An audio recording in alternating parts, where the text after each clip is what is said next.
ഇസ്രായേലിൽ നുഴഞ്ഞു കയറി അല്ലാഹു അക്ബർ എന്ന് വിളിച്ചു ഉറക്കെ. നിരപരാധികളായ കുഞ്ഞുങ്ങളെയും സ്ത്രീകളെയും ഒക്കെ കൊല്ലുകയും ബലാത്കാരം ചെയ്യുകയും ചെയ്തത് അല്ലാഹു അക്ബർ എന്ന് വിളിച്ചിട്ടാണ്. അല്ലാഹു അക്ബർ എന്ന് വിളിച്ചിട്ടാണ് ജൂതപ്പെണ്ണിനെ ബലാത്കാരം ചെയ്യുന്നത്. ഇവിടെ മൃതദേഹങ്ങളിൽ തുപ്പുക, ചവിട്ടുക, മലമൂത്ര വിസർജനം നടത്തുക. ഒക്ടോബർ 7-ാം തീയതി എന്താണ് ഈ മുസ്ലിങ്ങളുടെ മനസ്സിലുള്ള അന്യമത വിരോധം എന്നതിന്റെ പര്യായമായിരുന്നു ഹമാസ് കാണിച്ചു കൂട്ടിയത്. മുംബൈയില് പാകിസ്ഥാന്റെ ഇസ്ലാമിക തീവ്രവാദികൾ ചെയ്തത് എന്താ? അത് തന്നെയാണ് ഹമാസ് ഭീകരർ ഇസ്രായേലിലും ചെയ്തത്. എന്നിട്ട് പലസ്തീൻ ഭീകരർക്ക് വേണ്ടി ഇവിടെ മൂത്രക്കണ്ണീര്. ലോകം മുഴുവനും ഭീകരാക്രമണം കണ്ട് ഞെട്ടിയിരിക്കുക. ഇസ്ലാമിക ലോകം മാത്രം അത് ആഘോഷിക്കുന്നു. എന്തായാലും അവളെ ബലാത്സംഗം ചെയ്തത് അല്ലാഹു അക്ബർ എന്ന് വിളിച്ചിട്ടല്ലേ, കുഞ്ഞിന്റെ കഴുത്തറുത്തത് അല്ലാഹു അക്ബർ എന്ന് വിളിച്ചിട്ടല്ലേ. നമ്മുടെ അല്ലാഹു ഇത്ര സന്തോഷിക്കുന്നുണ്ടാവുക അല്ലേ? ഇസ്ലാം അതുകൊണ്ടാണ് സമാധാനമായിട്ട് മാറുന്നത്. കാരുണ്യമാണ്, മാനവികതയാണ്. മറ്റെന്തെങ്കിലും തേങ്ങാക്കൊല ഉണ്ടെങ്കിൽ അതാണ്, ആനപ്പിണ്ടമാണ്, ഒക്കെയാണ്. നിരപരാധികളായ കുഞ്ഞുങ്ങളെയും സ്ത്രീകളെയും ഒക്കെ കൊന്നൊടുക്കുമ്പോൾ, അവരെ ബലാത്സംഗം ചെയ്യുമ്പോൾ, പാവങ്ങളായ പൈതലുകൾ എതിർക്കാൻ ശേഷിയില്ലാതെ അവരുടെയൊക്കെ തല നീട്ടിപ്പിടിച്ച് അല്ലാഹു അക്ബർ എന്ന് പറഞ്ഞ് അറുത്തെറിയുമ്പോൾ നിങ്ങളുടെ അല്ലാഹു സന്തോഷിക്കുന്നുണ്ടോ? അവനെ നിങ്ങൾ വിളിക്കുന്ന പേരാണ് കാരുണ്യവാനെങ്കിൽ അവന്റെ ഉള്ളിൽ എത്രമാത്രം നീചമാണ്, നിന്ദ്യമാണ്, നികൃഷ്ടമാണെന്ന് ചിന്തിച്ചു പോകുക. ഇസ്രായേലിനോട് ഹമാസ് ചെയ്ത ഈ ഭീകര ദൃശ്യങ്ങളുടെ സംഭവങ്ങളും വാർത്തകളും ഒക്കെ നമ്മുടെ നാട്ടിലെ മാധ്യമങ്ങളിൽ വന്നപ്പോൾ ചില ചാനൽ ജഡ്ജിമാരുണ്ട്. ഒരു പ്രത്യേകമായിട്ടുള്ള ഒരു ആത്മനിർവൃതിയാണ് ചില ചിന്തകന്മാരുടെയൊക്കെ മുഖത്ത് വിരിഞ്ഞത്. പലസ്തീന്റെ ഭീകര സംഘടനയായ ഹമാസ്, ചങ്കിലാണ് ഹമാസ് എന്ന് പറയാൻ നരേന്ദ്രമോദി ഭരിക്കുന്നുണ്ട് പറ്റില്ല. അതുകൊണ്ട് തൽക്കാലം ഇവര് പലസ്തീനെ ചാരി അങ്ങ് നിന്നു. ഇസ്രയേലിന്റെ അഹങ്കാരം തീർന്നു. നമ്മുടെ നാട്ടിലെ മാധ്യമങ്ങളുടെ തലക്കെട്ട ഇസ്ലാമിക ലോകത്തോട് കളിച്ചാൽ ഇങ്ങനെ ഇരിക്കുമെന്ന് നെതന്യാഹുവിനെ പാഠം പഠിപ്പിച്ച് പലസ്തീൻ. നിരായുധരും നിസ്സഹായരും നിരപരാധികളുമായ സ്ത്രീകളെ കൊണ്ടുപോയി ലൈംഗിക വൈകൃതങ്ങൾ കാണിച്ച് കുഞ്ഞുങ്ങളെ കൊന്നൊടുക്കുന്നതിനെ നിങ്ങളുടെ നാട്ടിൽ വിപ്ലവം എന്നാ പറയുന്നേ, പോരാട്ടം എന്നാ പറയുന്നേ. ഇത് ചെയ്യുന്ന ഭീകരരെ നിങ്ങൾ വാഴ്ത്തിപ്പാടും. അവരെ സംബന്ധിച്ച് ഗാനങ്ങളൊക്കെ എഴുതാൻ പാടില്ലായിരുന്നു. കേരളത്തിൽ ചിലപ്പോൾ വരുമായിരിക്കും അവരെ കുറിച്ച് ഗാനങ്ങളൊക്കെ കേട്ടാ. അപ്പൊ ഇസ്രായേൽ പട്ടാളം പിന്നീട് ഹമാസിനെയോ പലസ്തീനെയോ ചിരിക്കാൻ അനുവദിച്ചില്ലെന്ന് മാത്രമല്ല, ആ ചിരിച്ച വായ പൂട്ടാൻ അനുവദിക്കുന്നതിന് മുമ്പ് വായ്ക്കകത്ത് ബോംബ് വെച്ച് പൊട്ടിച്ചു. യുദ്ധം ചെയ്ത് എന്തായാലും ഇസ്രായേലി പട്ടാളത്തോട് ഇവർക്ക് ജയിക്കാൻ പറ്റില്ല. അല്ലാഹു അക്ബർ എന്ന് വിളിച്ച് നിരപരാധികളായ ആളുകളെ കൊല്ലാം, കൂട്ടക്കൊല ചെയ്യാം, ബലാത്സംഗം ചെയ്യാം, മൃതദേഹങ്ങളിൽ മലമൂത്ര വിസർജനം ചെയ്യാം, തുപ്പാം, അവരെ കൊണ്ടു നടന്ന് ബലാത്കാരം ചെയ്തിട്ട് വീഡിയോ പിടിച്ചിടാം. പക്ഷെ അതിന്റെ ഇപ്പുറത്ത് നൂറുകണക്കിന് പലസ്തീനികൾ, ആയിരക്കണക്കിന് ഗാസക്കാരെ കൊന്നൊടുക്കി ജൂതപ്പകയിൽ നിങ്ങൾ എരിഞ്ഞടങ്ങും. ലോകം മുഴുവനും ഈ അക്രമത്തെ അപലപിച്ചു. ആ സ്ത്രീകളുടെ ദുഃഖത്തോടൊപ്പം നിന്നപ്പോൾ കേരളത്തിന്റെ മതേതരത്വം മാത്രം പലസ്തീനികളെ, ഹമാസുകാരെ പോരാളികൾ എന്ന് പറഞ്ഞു. എന്തുകൊണ്ടാണെന്നറിയാമോ? അതാണ് ഞാൻ തുടക്കത്തിൽ പറഞ്ഞു വെച്ച മതപ്രീണനം. ഇന്ത്യക്കാര് ബ്രിട്ടീഷുകാരുടെ കുഞ്ഞുങ്ങളെ കൂട്ടക്കൊല ചെയ്തും ബ്രിട്ടീഷ് വനിതകളെ ബലാത്സംഗം ചെയ്യും, അവരുടെ മൃതദേഹങ്ങളിൽ തുപ്പിയിട്ടുമൊക്കെയാണോ രാജ്യത്തിന് സ്വാതന്ത്ര്യം നേടിയത്? ഇസ്രായേൽ നല്ല രൂപത്തിൽ അങ്ങോട്ട് തിരിച്ചുപിടിച്ചു, നല്ല കൂട്ടുക്കൽ കൊടുത്തു. ആകെ ഞമ്മന്റെ ആളുകൾക്ക് അറിയുന്നത് റോക്കറ്റ് ഉണ്ടാക്കാനും കഴുത്ത് മുറിക്കാനും ബലാത്കാരം ചെയ്യാനും മാത്രമാണ്. ഇതൊക്കെയായിട്ടും കേരളത്തിലെ ഹമാസുകാർ പോരാളികളാണ്. പക്ഷേ ഈ അഭയാർത്ഥികളെ സ്വീകരിക്കാൻ, ഈ ഗാസക്കാരെ സ്വീകരിക്കാൻ ഒരു ഇസ്ലാമിക രാജ്യവും തയ്യാറായില്ല. എന്തുകൊണ്ടാണെന്ന് അറിയാമോ? ഞമ്മന്റെ തന്നെ നിറം അവർക്കറിയാം. ഞമ്മന്റെ സ്വഭാവം എന്താണ് എന്നറിയാം. ഒരു ഭാഗത്ത് ഇരവാദം മുഴക്കുകയും മറുഭാഗത്ത് തലയ്ക്ക് മുകളിൽ കൈ കാണിക്കുകയും ചെയ്യുന്ന ഒരു വിഭാഗമുണ്ട്. അവരെ പറയണ്ട, ഒരു പുസ്തകം ഉൽപ്പാദിപ്പിച്ച സംസ്കാരത്തിന്റെ സന്ദേശവാഹകരാണ് അവര്. ഫ്രാൻസ് യൂറോപ്യൻ യൂണിയന്റെ ഭാഗമാണ്. കിഴക്കൻ യൂറോപ്പിൽ നിന്നും പാവപ്പെട്ട ഓർത്തഡോക്സ് ക്രിസ്ത്യാനികളുമൊക്കെ കുടിയേറ്റം നടത്തി സമാധാനത്തോടെ സന്തോഷത്തോടു കൂടി ജീവിക്കുന്ന മനുഷ്യർ ജീവിക്കുന്ന രാജ്യം. ആ രാജ്യത്ത് അഭയാർത്ഥികളായി വലിഞ്ഞു കയറി വന്ന ആളുകൾ ഏത് രൂപത്തിലാണ് ആ രാജ്യത്തിന്റെ സമാധാനം തകർത്തെന്ന് നമ്മൾ കണ്ടില്ലേ? ഇസ്ലാമിന്റെ ദുർഗന്ധം സഹിക്കാൻ പറ്റാതെ ഫ്രാൻസിൽ കുടിയേറ്റം നടത്തിയ മുഴുവൻ അഭയാർത്ഥികളെയും ഫ്രാൻസ് ചവിട്ടി പുറത്താക്കി. നമ്മുടെ നാട്ടിൽ പറയില്ലേ ശുദ്ധജലം തളിച്ചെന്ന്, ശുദ്ധികലശം നടത്തിയെന്ന്. അതിനവർ നിർബന്ധിതരായതാ. അതിന് എന്ത് ചെയ്യാം? ഈ രൂപത്തിൽ നമ്മുടെ നാട്ടിൽ എന്നാണ് ഒരു നിയമം മാറി വരുന്നത്? ഇത് മാത്രമാണ് ഇപ്പോഴത്തെ നമ്മുടെ ചിന്ത, നമ്മുടെ ശ്രദ്ധ. നമ്മുടെ രാജ്യത്ത് മതേതരത്വം പുൽകുമോ? ഇത്തരം രീതികൾക്കെതിരെ പ്രതികരിക്കാൻ, മദ്രസകളിൽ നടക്കുന്ന കുഞ്ഞുങ്ങളെ പീഡിപ്പിക്കുന്ന വെളിച്ചെണ്ണ പ്രയോഗത്തിനെതിരെ പ്രതികരിക്കാൻ, മദ്രസകളിൽ എന്താണ് പഠിപ്പിക്കുന്നതെന്നും ആരാണ് പഠിപ്പിക്കുന്നതെന്നും ഒരു ഓഡിറ്റിങ്ങിന് വിധേയമാക്കാൻ നമ്മുടെ നാട് ഇന്ന് പര്യാപ്തമാകും. ബുദ്ധിമുട്ടായിരിക്കും ഒരു പക്ഷേ. കാരണം നമ്മുടെ നാട്ടിൽ മതപ്രീണനത്തിന്റെ സൂപ്പർലേറ്റീവ് വേർഷൻസ് ആണ് നടക്കുന്നത്. മുസ്ലിങ്ങളെ നിങ്ങളാണോ കൂടുതൽ സുഖിപ്പിക്കുന്നത്, ഞങ്ങളാണോ കൂടുതൽ സുഖിപ്പിക്കുന്നത്? ആ റിസർച്ചിലാണ്. അതുകൊണ്ട് യുപിയിൽ പോലും ആയിരക്കണക്കിന് മദ്രസകളാണ് അനധികൃതമായി പ്രവർത്തിക്കുന്നതായിട്ട് റിപ്പോർട്ട് വന്നത്.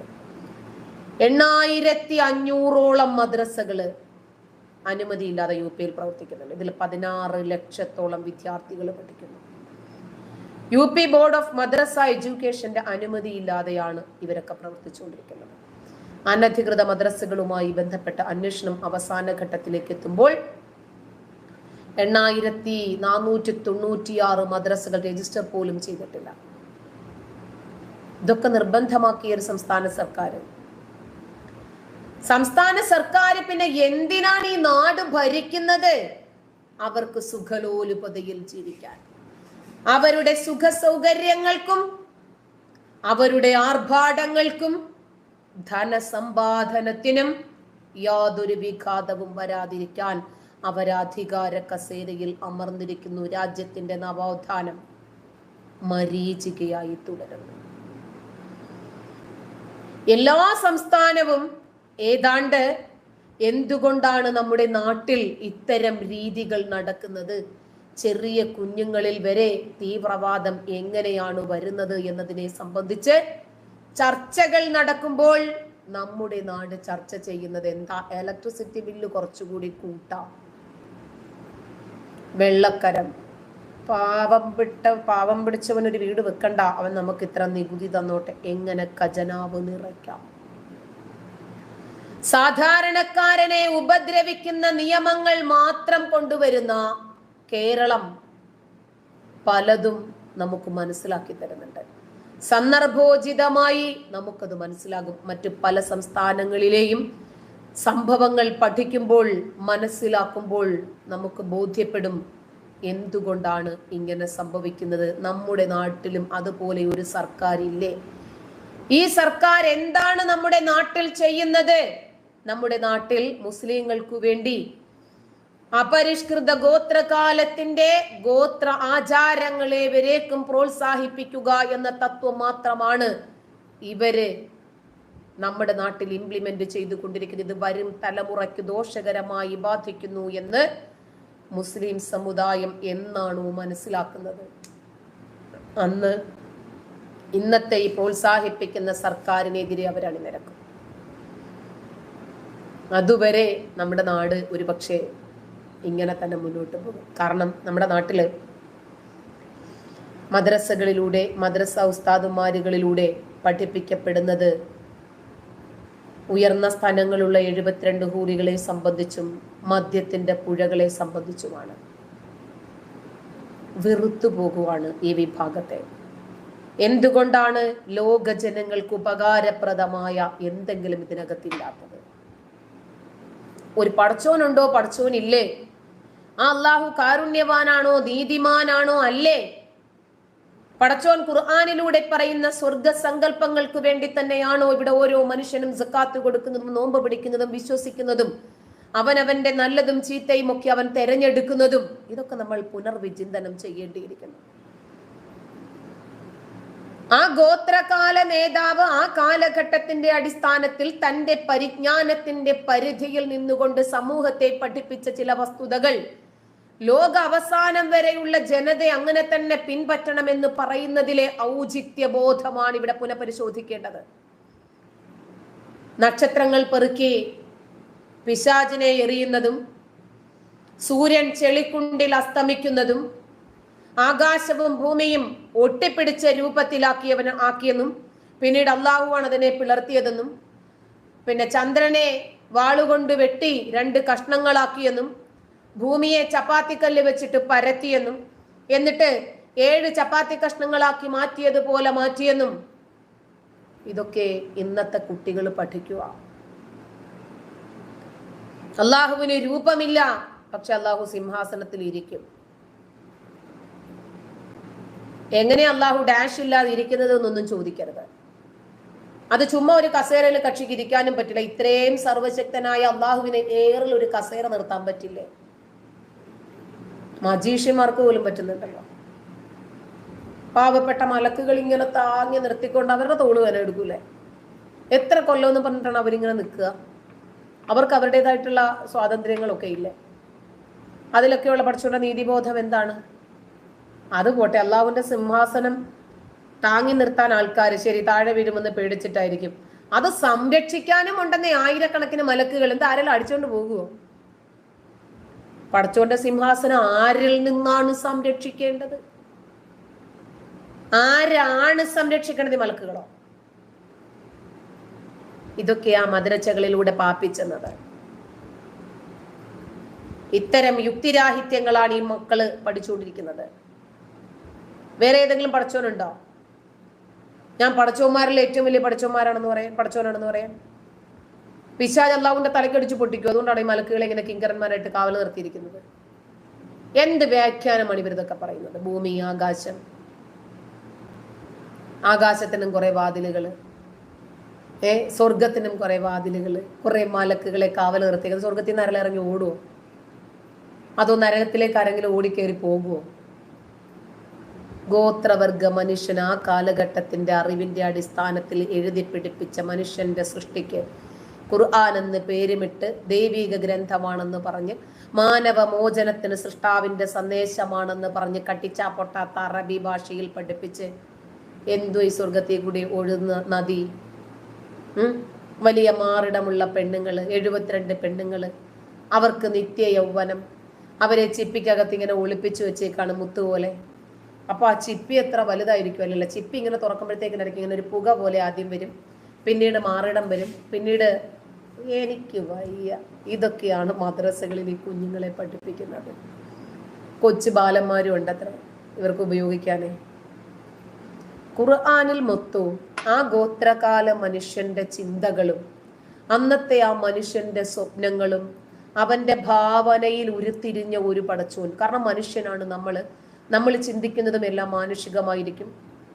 അള്ളാഹുവിന് കൈയുണ്ട്, അള്ളാഹുവിന് കണ്ണുണ്ട്, ഇതൊക്കെ ഖുർആനിലുണ്ടല്ലോ. അള്ളാഹു ഇരിക്കുമെന്ന് പറയുമ്പോൾ അപ്പൊ കണ്ണും കയ്യുമുണ്ട്, ശരി, ഇരിക്കുകയും ചെയ്യും. അപ്പൊ നമ്മുടെ ഭാവനയിൽ ഉരുത്തിരിയുന്ന ഒരു രൂപമുണ്ട്. ഖുർആൻ മുഴുവനും സ്വന്തം ഭാഷയിൽ വായിക്കുന്ന ഒരാൾക്ക് ഇസ്ലാമിനെ കുറിച്ച് സഹതാപമേ തോന്നും. നല്ല കാര്യങ്ങൾ ഇല്ലെന്നൊന്നും ഞാൻ പറയുന്നില്ല.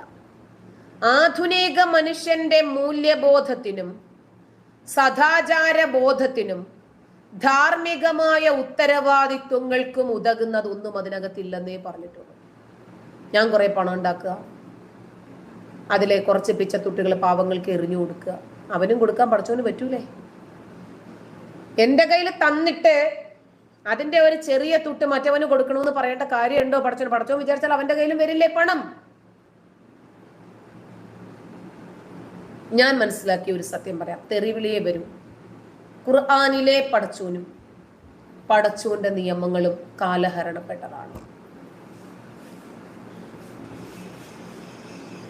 ഈ കാലഹരണപ്പെട്ട 6-ാം നൂറ്റാണ്ടിലെ പടച്ചോനും ആധുനിക കാലഘട്ടത്തിലെ ചിന്തകളും തമ്മിൽ യോജിച്ചു പോകുന്നില്ല.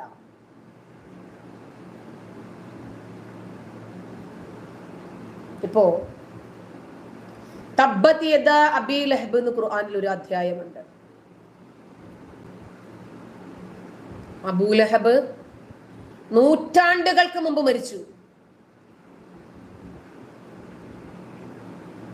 തബ്ബത് യദാ അബീ ലഹബിൻ വതബ്, അബൂലഹബിന്റെ 2 കരങ്ങളും നശിക്കട്ടെ. ഇപ്പൊ എന്തിനത് പറയുന്നത്? അയാൾ ജീവിച്ചിരിപ്പുണ്ടോ അയാളുടെ കരങ്ങൾ ഉണ്ടാക്കാൻ? അയാൾ ജീവിച്ചിരുന്നപ്പോ പറഞ്ഞ ശരി, അതിനൊരു മര്യാദയുണ്ട്. അതാ ഞാൻ പറഞ്ഞത്, കാലഹരണപ്പെട്ട നിയമങ്ങൾ. എന്നിട്ട് പറയാണ്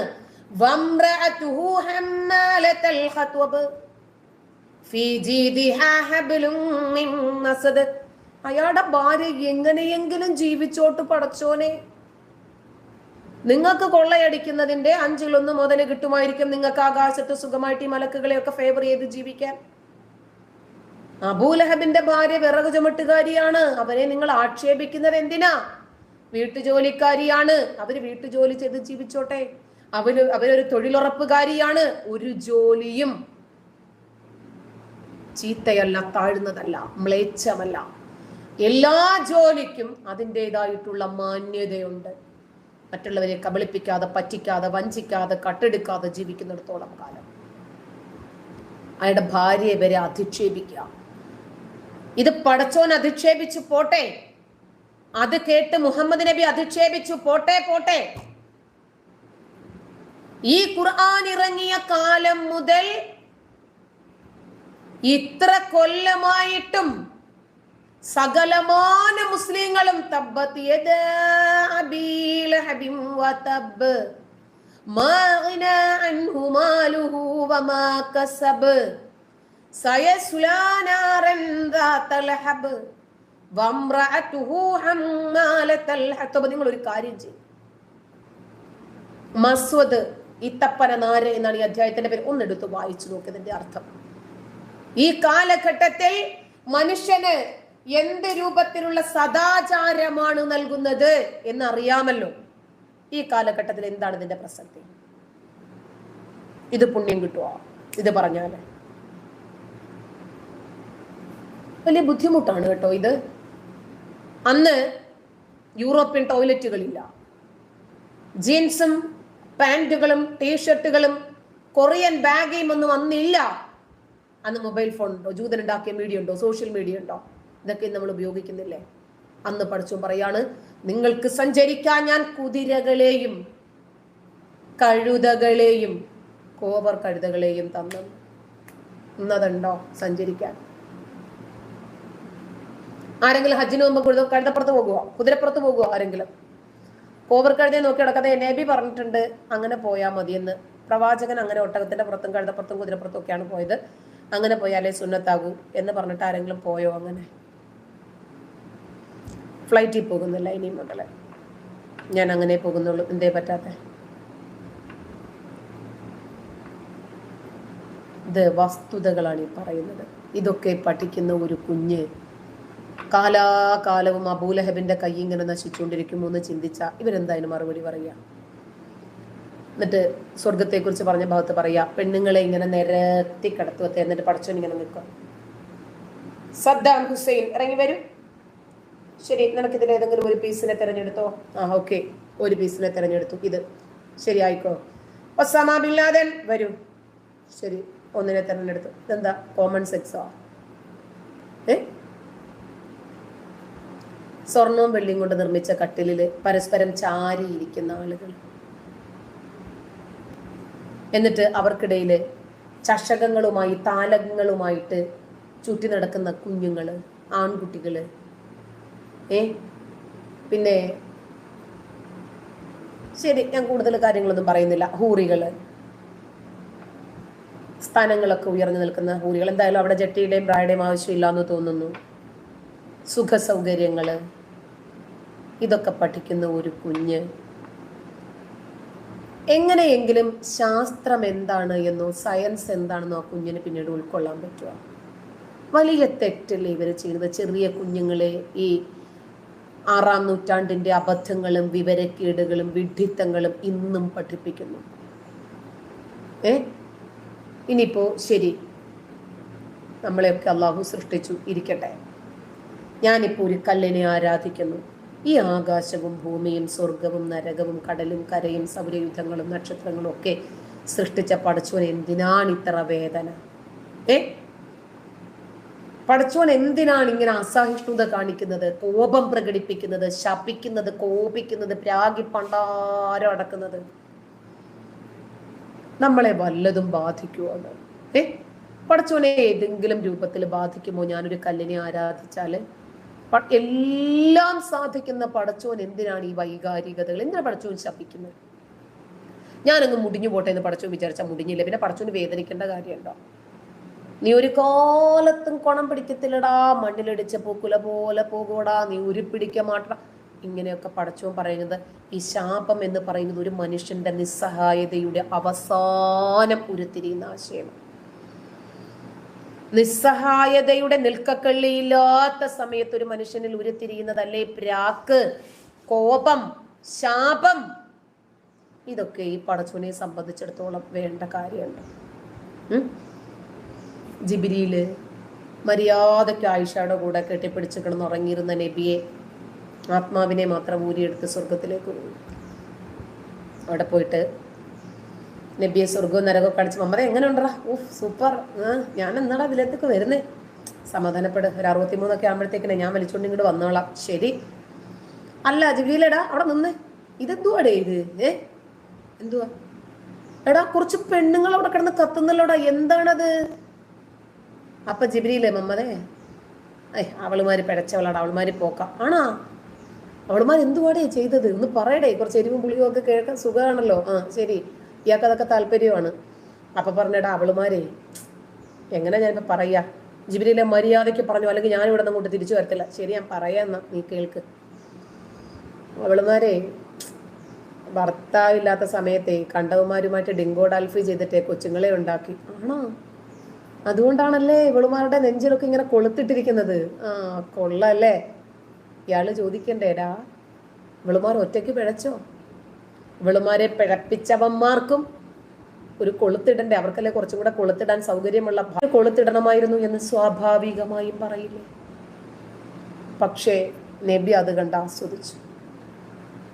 അള്ളാഹുവിലെ സ്ത്രീ വിരുദ്ധതയാണ് ഞാൻ അതിനകത്ത് കണ്ടത്. അന്നും പഠിച്ചപ്പോഴും പഠിപ്പിച്ചപ്പോഴും ഇപ്പോൾ വിമർശനങ്ങളോടെ ചിന്തിക്കുമ്പോഴും. എന്തുകൊണ്ടാണ് അതിന്റെ മറുഭാഗത്ത് ഇവളെ പിഴപ്പിച്ചവനും കൊളുത്തിട്ട് വലിക്കുന്നത് നബിക്ക് കാണിച്ചു കൊടുക്കണമായിരുന്നില്ലേ? പെണ്ണ് മുടി കാണിച്ചാല് പെണ്ണിനോട് ദേഷ്യം. പുരുഷൻ എത്ര വേണമെങ്കിലും കണ്ടവളുമാരെ പിടിക്കാൻ പോകാൻ കുഴപ്പമില്ല, എത്ര വേണമെങ്കിലും കെട്ടാം, അടങ്ങാത്ത കാമഭ്രാന്തുമായിട്ട് എവിടെ വേണമെങ്കിലും കയറിപ്പോകാം, ഒരു കുഴപ്പമില്ല. പെണ്ണ് പോയാൽ അവളുമാരുടെ ബ്രസ്റ്റിൽ കൊളുത്തിട്ട് പടച്ചോനിങ്ങനെ വലിക്കും. ഇതൊക്കെ സാധാരണ മനുഷ്യന് മനസ്സിലാക്കാൻ പറ്റുന്ന വസ്തുതയാണ്. ചിലപ്പോൾ ഒരു പക്ഷേ നമ്മൾ അതിനകത്ത് നിൽക്കുന്നത് കൊണ്ട് നമുക്കതിനെ വിപരീതമായിട്ട് ചിന്തിക്കാൻ സാധിച്ചെന്ന് വരില്ല, അത്രയേ ഉള്ളൂ. സ്വർഗീയ സുഖങ്ങളെല്ലാം പുരുഷന്മാർക്ക് മാത്രം സംവരണം ചെയ്തതാണ്. ഇനി ചോദിക്കട്ടെ, ഒരു മനുഷ്യന്റെ ജീവിതത്തിൽ ഉണ്ടാകുന്ന നല്ലതും ചീത്തയും അള്ളാഹുവിന്റെ ഭാഗത്ത് നിന്നാണ് ഉണ്ടാകുന്നത് എന്ന് വിശ്വസിക്കുമ്പോൾ ആ സ്ത്രീയെ ആ രൂപത്തിൽ ദുർനടപ്പിന് വിട്ടത് പടച്ചോന്റെ വിധിയല്ലേ? പിന്നെ ആ പെണ്ണുമ്പിളയുടെ ബ്രസ്റ്റിൽ കൊളുത്തിട്ട് വലിക്കുന്നത് കൊണ്ട് പടച്ചോൻ എന്ത് സുഖമാണ് കിട്ടുന്നത്? അതിനകത്ത് എന്ത് കരുണാനിധിയെയും ജയലളിതയുമാണ് നിങ്ങൾക്ക് കാണാൻ പറ്റുന്നത്? നിങ്ങൾ വിചാരിക്കും മുസ്ലിങ്ങളുടെ മതവികാരത്തെ വ്രണപ്പെടുത്തുവാണെന്ന്. അല്ല സുഹൃത്തുക്കളെ, ഇത്തരം വസ്തുതകള് ചെറിയ പ്രായം മുതലേ മദ്രസകളിലൂടെ പഠിപ്പിക്കപ്പെടുന്നു. ഇത് പിന്നീട് ഉസ്താദന്മാര് വഷള് പരമ്പരകളിലൂടെ നമ്മളെ പഠിപ്പിക്കുന്നു. ഈ പുസ്തകം വായിക്കുന്ന മക്കൾ ഏത് രൂപത്തിലാണ് സമൂഹത്തിന് നന്മയായി മാറേണ്ടത്? ഞാനൊക്കെ ഒരിക്കൽ എം അക്ബർ ഖാന്റെ അധ്യാപകനാണ്. ഞാൻ അവരെയൊക്കെ ഒരുപാട് സ്നേഹിക്കുകയും അവരുടെയൊക്കെ പ്രഭാഷണങ്ങൾ ഒരുപാട് കേൾക്കുമ്പോൾ, അന്നൊക്കെ മറ്റേ കാസറ്റാണല്ലോ ടേപ്പ് റെക്കോർഡിൽ ഇട്ടിട്ട്, അതൊക്കെ ഇങ്ങനെ കേൾക്കും, അതൊക്കെ പഠിക്കും. പിന്നീട് അടുത്ത ഖുർആൻ ക്ലാസ്സുകളിൽ ഞാനതൊക്കെ പറയും. അങ്ങനെ അവരോടൊക്കെ വല്ലാതെ ആരാധന തോന്നിയിരുന്നു. അവരെത്ര മക്കളുടെ ബുദ്ധിയെയാണ് നശിപ്പിച്ചതെന്ന് ആലോചിച്ച് നോക്കി. നിങ്ങൾ എന്നെ തന്തയ്ക്ക് വിളിക്കുന്നതിന് പകരം ഒരു ഖുർആൻ പരിഭാഷ എടുത്തൊന്ന് വായിച്ചു നോക്കി. നിങ്ങൾ മതം വിടണമെന്ന് പറയുന്നില്ല, മതത്തെ വിമർശിക്കണമെന്ന് പറയുന്നില്ല. എന്നെ പിൻപറ്റണമെന്ന് പറയുന്നില്ല. ഞാൻ പറയുന്നത് വസ്തുതയാണ് എന്ന് മനസ്സിലാക്കാനെങ്കിലും നിങ്ങൾക്കത് ഉപകരിക്കും. നിങ്ങളതിന് തയ്യാറാകില്ല. കാരണം എന്തെന്നറിയാമോ? നിങ്ങൾക്ക് പേടിയാണ്. നിങ്ങളിൽ നിന്നും മതമൂത്രമൊഴിക്കുന്നത് പോലെ ഒഴിഞ്ഞു പോകുമോ എന്ന് നിങ്ങൾക്ക് ഭയമാണ്. സ്ത്രീ സ്വാതന്ത്ര്യത്തിൻ്റെ കബറിടങ്ങളാണ് ഈ ഇസ്ലാമിക ഗ്രന്ഥങ്ങളെല്ലാം. ജീവിച്ചിരുന്നാലും ശരി, മരിച്ചാലും ശരി, പെണ്ണിനെന്നും അടിച്ചമർത്തലുകൾ മാത്രം. ഇവിടെയും പുരുഷനെ സുഖിപ്പിക്കണം പെണ്ണ്, പരലോകത്തും പുരുഷനെ സുഖിപ്പിക്കണം പെണ്ണ്. പുരുഷൻ എപ്പോഴാണോ സെക്സിന് ആഗ്രഹിക്കുന്നത് അപ്പോഴൊക്കെ പെണ്ണൊരു വിരിപ്പാണ് കിടക്കണം. ഒരു പൂർണ്ണ ഗർഭിണിയായ ഒരു സ്ത്രീ പ്രസവം പ്രതീക്ഷിച്ച് പ്രസവ പലകയിൽ നിൽക്കുമ്പോൾ പോലും കാമഭ്രാന്തുമായി അവളുടെ പുരുഷൻ അവളെ സമീപിച്ചാൽ കൃഷി ഇറക്കാൻ സ്ത്രീ തുണി ഉരിയണം എന്നാണ് പരിശുദ്ധ ഇസ്ലാം പഠിപ്പിക്കുന്നത് എന്ന് പ്രഭാഷകൻ പറഞ്ഞത് നിങ്ങൾക്ക് ഓർമ്മയില്ലേ? ഇനി അവൾ അതിന് തയ്യാറായിട്ടില്ലെങ്കിൽ നേരം വെളുക്കുന്നതുവരെ പടച്ചോന്റെ മലക്കുകൾ ഇവൾ പണ്ടാരടങ്ങി പോകാൻ വേണ്ടിയിട്ട് ശപിച്ചുകൊണ്ടിരിക്കും. സ്ത്രീയെ എന്തിനാണ് അല്ലാഹു സൃഷ്ടിച്ചിരിക്കുന്നത്? പുരുഷന് മോദിക്കാൻ, പുരുഷന് സുഖിക്കാൻ. ഏതെങ്കിലും ഒരു അധികാര സ്ഥാനത്ത് സ്ത്രീ എത്തിയാൽ ആ രാജ്യം തന്നെ മുടിഞ്ഞു പോകും. സ്ത്രീയുടെ എല്ലാ തരത്തിലുള്ള നവോത്ഥാന പ്രവർത്തനങ്ങൾക്കും തുരങ്കം വയ്ക്കുകയാണ് ഇസ്ലാം ചെയ്തത്.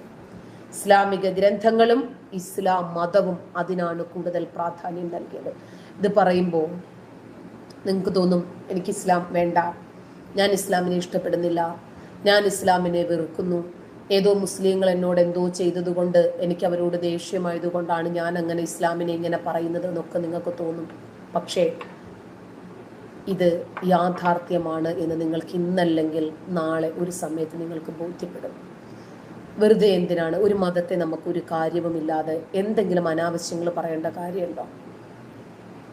എന്ത് കിട്ടും ഒരു മതത്തെ ഇങ്ങനെ വിമർശിക്കുമ്പോഴോ അതല്ലെങ്കിൽ ഒരു മതവിശ്വാസികളുടെ മതവികാരത്തിന് വ്രണപ്പെടുത്തിയാലോ? നമുക്ക് പ്രത്യേകിച്ച് ഒന്നും കിട്ടാനില്ല.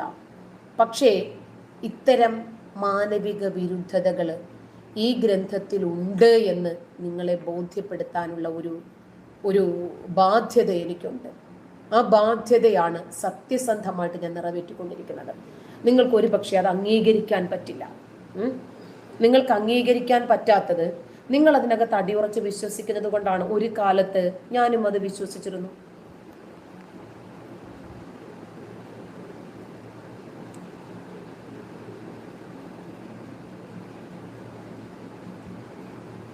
മുഹമ്മദേ, നിന്റെ തന്തയാടാ നായ കേട്ടോ. മുഹമ്മദ് നായെന്ന്, എൻ്റെ തന്തേ നായ. മുബീൻ സെയ്നു പോടി പിശാചിന് പറന്നവളെന്നോ, നിന്റെ തന്തയാണ് പിശാചിന് പറഞ്ഞത്. ആ പിശാചിന് പറഞ്ഞ തന്തയുടെ മോനാണ് നീ. അപ്പോൾ പിശാച് നിന്റെ തന്തയും നിന്റെ തന്തയുടെ തന്തയും. അതായത് നമ്മൾ പറഞ്ഞു വന്നത് ഈ ചെറിയ പ്രായം മുതൽ സ്വർഗത്തെക്കുറിച്ചിട്ടുള്ള ചിന്ത നമ്മുടെ മനസ്സിലേക്ക് ഊട്ടി ഉറപ്പിക്കപ്പെടുവാണ്. ഭൂമിയിലാണ് സ്വർഗമെന്നും ഈ ഭൂമിയെ നമ്മൾ വിചാരിച്ചാൽ സ്വർഗീയ സുന്ദര ആരാമങ്ങളാക്കി മാറ്റാമെന്നും ഇപ്പൊ നമുക്കറിയാം. പക്ഷെ ഇവിടെ ഒരു പ്രത്യേക മതവിഭാഗം ജീവിക്കുന്നത് മരിച്ചതിന് ശേഷമുള്ള സ്വർഗത്തിന് വേണ്ടിയാ. ഇവിടെ നമുക്ക് നല്ല വിശന്നിരിക്കുമ്പോൾ ഒരല്പം കഞ്ഞി കിട്ടിയാൽ മതി. നമ്മൾ സുഖസുന്ദരമായിട്ട്, ഉപ്പുണ്ടെങ്കിലും ഇല്ലെങ്കിലും അത് ബിരിയാണി തിന്നുന്നതിനേക്കാൾ സുഖസുന്ദരമായിട്ട് വയറ് നിറയെ തിന്ന് നമ്മൾ മനസ്സമാധാനത്തോടെ ഇരിക്കും. എന്നെ സംബന്ധിച്ചിടത്തോളം ഞാൻ അങ്ങനെയാണ് കേട്ടോ. ഇവിടെ ഈ കഞ്ഞി കുടിക്കാതിരുന്നാൽ നാളെ മട്ടൻ ബിരിയാണിയോ ചിക്കൻ ബിരിയാണിയോ ഫ്രൈഡ് റൈസോ മന്തി ബിരിയാണിയോ ഒക്കെ കിട്ടുമോ ഇല്ലെന്ന് ഉറപ്പൊന്നുമില്ല. നീ ഈ കഞ്ഞി ഉപേക്ഷിക്കണമെന്ന് പറഞ്ഞാൽ അത് കിട്ടുമെന്ന് വല്ല ഉറപ്പുണ്ടോ? ഇല്ല, ഒരു പണി നോക്കടാ, എനിക്ക് ഇന്ന് ഈ കഞ്ഞി മതി. ബുദ്ധിയുള്ളവൻ അങ്ങനെ പറഞ്ഞു. ഈ പടച്ചോൻ നാളെ നമ്മൾ ഈ ഇക്കണ്ട എന്ന് ആലോചിച്ച് നോക്കിയേ, കോടിക്കണക്കിന് ജനങ്ങൾ ചെയ്യുന്ന നന്മയും തിന്മയും ഒക്കെ എഴുതി വെക്കാൻ 2 മലക്കുകളെ ഏർപ്പാട് ചെയ്തിട്ടുണ്ട്. എത്രയാ? 2 മലക്കുകൾ. റക്കീബ് അതീദ് മലക്കിന്റെ പേരാ. ഒരു മലക്ക് നന്മ എഴുതുമ്പോൾ ഒരു മലക്ക് തിന്മ എഴുതും. എനിക്ക് ഈ ഷോൾഡർ ഭയങ്കര വേദനയാണ് എപ്പോഴും. എനിക്ക് തോന്നുന്നു ഈ മലക്കിന് ചിലപ്പോൾ കുറച്ച് ഡ്യൂട്ടി കൂടുതലായിരിക്കും, അതുകൊണ്ടായിരിക്കും തോന്നുന്നു. ഇത് വലിയ പ്രശ്നമൊന്നുമില്ല. എത്ര പുസ്തകങ്ങൾ വേണ്ടി വരും, എത്ര പേനകൾ വേണ്ടി വരും? ഈ മലക്ക് ഇവിടെ ഇരുന്ന് ഞാനിപ്പോൾ നബിയെ സ്ത്രീലമ്പടൻ എന്ന് ജാമിദ പറഞ്ഞു എന്ന് എഴുതുമ്പോൾ ഇതേ സമയത്ത് തന്നെ ഈ കമന്റ് എഴുതുന്നവന്മാർക്ക് നന്മയും തിന്മയും എഴുതണ്ടേ? ലോകത്തിന്റെ എല്ലാ കോണുകളിലും മനുഷ്യന്മാരിരുന്ന് നന്മയും തിന്മയും ചെയ്യുന്നില്ലേ? അവരെ ഒക്കെ കുറിച്ച് എഴുതാൻ ഈ മലക്കിന് പറ്റണ്ടേ? ഇത്